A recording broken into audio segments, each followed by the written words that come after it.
اللہ تعالیٰ نے جہاں شوہر کو باہر کی مشقت دی نا، کتنی مشقت ہوتی ہے گرمی میں، دھوپ میں. مثلاً ہر شخص کا ایئر کنڈیشن آفس تو نہیں ہے کہ وہ وہاں بیٹھ کے کام کر رہا ہے. بہت سے مرد سڑکوں پہ سڑکیں بنا رہے ہیں دھوپ میں کھڑے ہو کر، کچھ کھیتوں میں کام کر رہے ہیں، کٹائیاں کر رہے ہیں فصلوں کی، مکان بنا رہے ہیں، دھوپ میں کام کر رہے ہیں. تو مرد اگر سارے دن کی باہر مشقت کرتا ہے تو وہ بھی ایک پینفل کام ہے، اور اس نے محنت کی اور بیوی کے لیے سارا آرام فراہم کیا، کھانا پینا باقی ضروریات. اب اگر بیوی کو اس کا مطالبہ پورا کرنے میں تھوڑی تکلیف ہو رہی ہے تو کیا ہوا کہ موڈ نہیں ہے، دل نہیں مان رہا، تو کیا ہوا؟ نہ صحیح. لیکن اس کے باوجود جو عورت یہ سمجھتی ہے کہ میں اپنے موڈ کے خلاف جا کر بھی اگر اپنے شوہر کو راضی کرتی ہوں تو یہ میرے رب کی رضا حاصل کرنے کا ایک ذریعہ ہے، تو آپ دیکھیں کہ یہ وہ چیز ہے جس کا صلہ آپ کو اللہ دنیا میں دے دے گا، کیونکہ آپ یہاں صرف شوہر کی نہیں اللہ کی بھی اطاعت کر رہی ہیں. کیونکہ ایک مسلمان عورت کو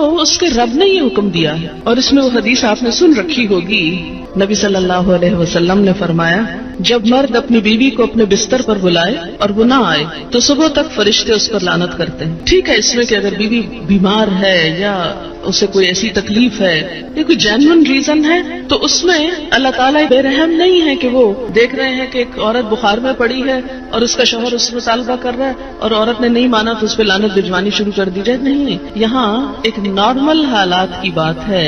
ایک عام حالات میں ایک عورت اگر اطاعت نہیں کرتی یا بات نہیں مانتی، اور اسی لیے ایک اور حدیث ہے، حضرت ابو ہریرہ کہتے ہیں کہ آپ صلی اللہ علیہ وسلم نے فرمایا اگر عورت کا خاوند اس کے پاس موجود ہو تو وہ اس کی اجازت کے بغیر نفلی روزہ نہ رکھے. تو گویا شوہر کی اطاعت نمبر 1 عام روزمرہ زندگی کے کاموں میں کوآپریشن، اطاعت بمانا کوآپریشن ہے. نمبر 2 اس کی خاص ضرورت یا تقاضے کو پورا کرنے میں اطاعت. ہاں، کہاں اطاعت نہیں؟ جب وہ کوئی حرام کام کرنے کو کہے، جب وہ کوئی ناجائز کام کرنے کو کہے، جب وہ اللہ اور اس کے رسول صلی اللہ علیہ وسلم کی مرضی کے خلاف کام کرنے کو کہے. لا طاعت لمخلوق فی معصیت الخالق. مخلوق کی اطاعت جائز نہیں خالق کی نافرمانی میں.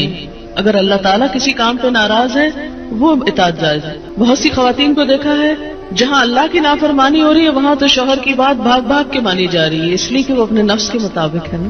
لیکن جہاں شوہر کی اطاعت اللہ کی رضا کے مطابق ہے لیکن ہماری رضا کے خلاف ہے تو پھر ہم وہاں نہیں بات مانتے. تو بسا اوقات ہم بظاہر اللہ کی رضا کا لیبل تو لگاتے ہیں، ہوتی اندر سے اپنے نفس کی اطاعت ہے، اور بعض اوقات شوہر کی اطاعت کا لیبل لگاتے ہیں لیکن وہاں بھی اصل میں نفس کی اطاعت ہوتی ہے کہ ہمارا اپنا دل وہی چاہ رہا ہوتا ہے جو شوہر چاہتا ہے اس وقت. بعض اوقات کئی غلط کام شوہر چاہتے ہیں کہ بیوی کرے، ہم خود بھی وہ چاہ رہے ہوتے ہیں ساتھ، اس لیے آڑ لے لیتے ہیں جی شوہر نہیں مانتے. مثلا سر ڈھکنا شوہر کو پسند نہیں، کیا کریں، اب شوہر کی اطاعت بھی تو اللہ ہی نے کہا ہے. یہاں شوہر کی ہم 100% اطاعت کو تیار ہو جاتے ہیں کیونکہ اندر سے اپنا دل جو ساتھ ہے. لیکن جب رات کو شوہر بلائے وہاں اپنا دل نہیں، لہذا چاہے اللہ تعالیٰ کتنا ہی فرمائے سب اطاعت بھول جاتے ہیں.